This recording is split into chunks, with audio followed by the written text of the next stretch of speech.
আমরা পৌঁছে গেছি বছরের একদম শেষে, তাই শীতকালে কিছু প্রিয় জিনিস আছে আমাদের, যেগুলো আমরা সকলেই করতে খুব ভালোবাসি বা সকলে খেতে ভালোবাসি। সেরকমই একটা হচ্ছে কড়াইশুঁটির কচুরি।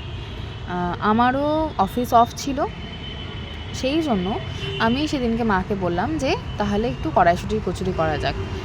আমরা খুব একটা এরকম কড়াইশুঁটির কচুরি বা পরোটা আমাদের খুব একটা খাওয়া হয় না, আমার অফিস থাকে, আর সেই জন্যই মা খুব একটা বেশি করে না।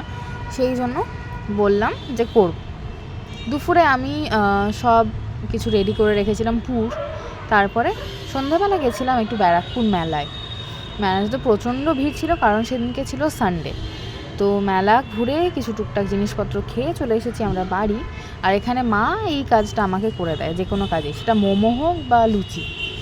মা ওইদিকে পুরগুলো ভরতে থাক, আর আমি ওইদিকে চটপট করে গ্যাসে চাপিয়ে দিয়েছি কড়াই, আর তেল গরম করতে দিয়ে দিয়েছি, কারণ এইগুলো গরম তেলেই ছাড়তে হবে।